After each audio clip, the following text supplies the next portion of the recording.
మహాదేవుడును మన రక్షణకర్త అయిన యేసుక్రీస్తు ప్రభు వారి అత్యున్నతమైన నామంలో లైఫ్ చర్చ్ వైజాగ్ నుంచి ఓఫర్ టుడే వాక్య ధ్యానం ఉంటుంది. మీ అందరికీ శుభములు తెలియజేస్తా ఉన్నాను. ఈరోజు హెబ్రీయులకు రాసిన పత్రిక 2వ అధ్యాయం 15వ వచనం చదువుకుందాం. అపోస్తలుడైన పౌలు హెబ్రీయులకు రాసిన పత్రిక 2వ అధ్యాయం 15వ వచనం చదువుకుందాం. కాబట్టి ఆ పిల్లలు రక్తమాంసం గలవారైనందున ఆ ప్రకారమే మరణం యొక్క బలము గలవారిని, అనగా అపవాదిని మరణం ద్వారా నశింపజేయుటకును, జీవితకాలమంతయు మరణ భయము చేత దాస్యమునకు లోబడిన వారిని విడిపించుటకును ఆయన కూడా రక్తమాంసంలో పాలుపడాయను. ఈ వాక్య భాగంలో మనం గమనించినప్పుడు మరణ భయం చేత దాస్యమునకు లోబడిన వారిని విడిపించడం కోసం పరిశుద్ధుడైన దేవుడు మనలాంటి రక్తమాంసం గలవాడుగా ఈ లోకానికి వచ్చినట్లుగా దేవుని వాక్యంలో మనం చూస్తూ ఉన్నాం. ఎవరైతే పాపానికి దాసులుగా ఉన్నారో అలాంటి వారందరిని విడిపించడం కోసం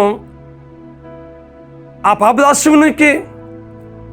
దాస్యత్వం నుంచి విడిపించడం కోసం ఈ లోకానికి ఆయన వచ్చినట్లుగా దేవుని వాక్యంలో మనం చూస్తూ ఉన్నాం.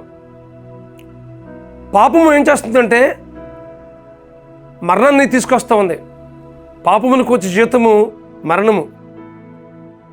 అయితే దేవుని కృపావరం మన జీవితాల్లో నిత్యజీవం అనుగ్రహిస్తుందనే విషయాన్ని దేవుని వాక్యంలో మనం గమనించగలం.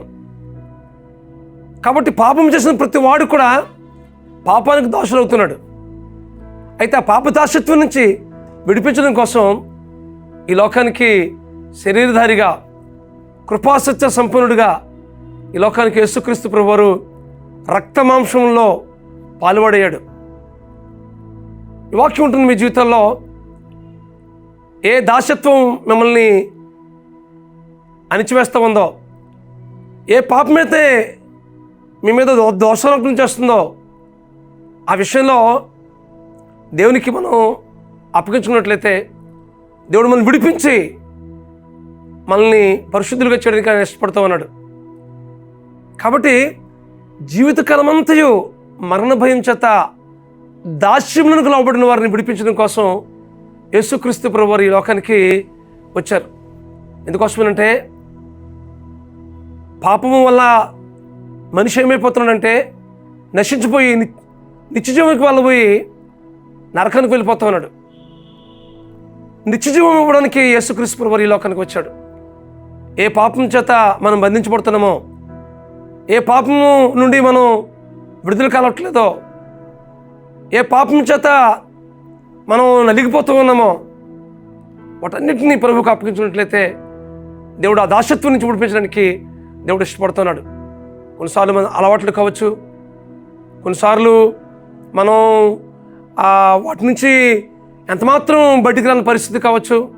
వాటన్నిటిని దేవునికి అప్పగించుకున్నట్లయితే దేవుడు వాటి నుంచి విడిపిస్తాడు. మన తలంపులు, మన చూపులు, మన ఆలోచనలు, మన మాటలు, మన క్రియలు ఏదైతే మన మీద దోషారోపణ చేస్తుందో వాటన్నిటినీ ప్రభు సన్నిధిలో మనం అప్పగించుకోవాలి. దేవుని వాక్యం మాట్లాడుతుంది, పాపమునకు వచ్చే జీవితం మరణం. అయితే ఆయన కృపావరాన్ని మన మీద విస్తరింపజేయాలని, ఆ పాపాన్ని పరిహరించడం కోసం యేసుక్రీస్తు ప్రభువారు ఈ లోకానికి వచ్చి నీలాంటి నాలాంటి శరీరాన్ని ధరించుకుని రక్తమాంసంలో పాల్పడయ్యాడు. ఆ గొప్ప దేవుడు, ఆ మహాదేవుడు నిన్ను నన్ను విడిపించడం కోసం ఆయన రక్తమాంసంలో పాల్పడయ్యాడు. కాబట్టి మన హృదయాన్ని తెరిచి, ప్రభువా ఈ విషయంలో నేను బయటకు రాలేకపోతున్నాను, ప్రభువా ఏ విషయంలో అయితే మనం నలిగిపోతున్నామో, ఏ విషయంలో అయితే మనం ఆ పరిస్థితి నుంచి బయటకు రాలేకపోతున్నామో, ఏ పాపమైతే మన జీవితాన్ని మన మీద దోషారోపణ చేస్తుందో వాటన్నిటినీ ప్రభు సన్నిధిలో ఒప్పుకుందాం. మన జీవితాన్ని పరిపూర్ణంగా దేవునికి సమర్పిద్దాం. మన జీవితంలో ఇంకా ఏ విషయాన్ని అయితే మనం విడిచిపెట్టలేదో ఆ పాపం అంతటిని దేవుని సన్నిధిలో విడిచిపెడదాం. తద్వారా మన జీవితంలో ఆయన కలుగు చేసిన గొప్ప రక్షణ భాగ్యాన్ని పొందుకున్నాం. అటు కృప పరిశుద్ధాత్మ దేవుడు మీకు అనుగ్రహించి నడిపించును గాక. ప్రార్థన చేసుకుందాం. బ్రహ్మస్వరూపుడా, మహాకృపగల మా తండ్రి, ఇదిగో ప్రభువా, జీవితకాలమంతయు మరణం భయం చేత దాస్యములకు లోబడిన వారిని విడిపించడం కోసం మా ప్రభు యేసుక్రీస్తు ఈ లోకానికి వచ్చినట్లుగా మీ వాక్యాలు మేము చూస్తూ ఉన్నాం ప్రభువా. ఇదిగో ప్రభువా, అలాంటి రక్తమాంసం తిన్నవాడుగా ఈ లోకానికి వచ్చినట్లుగా మీ వాక్యాలను చూస్తున్నాం ప్రభువా.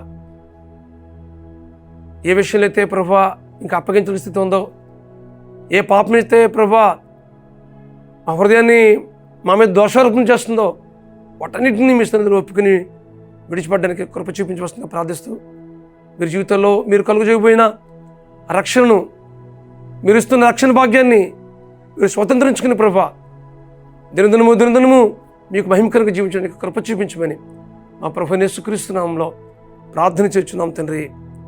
ఆమేన్, amen, amen. God bless you friends. Have a wonderful day. God bless you.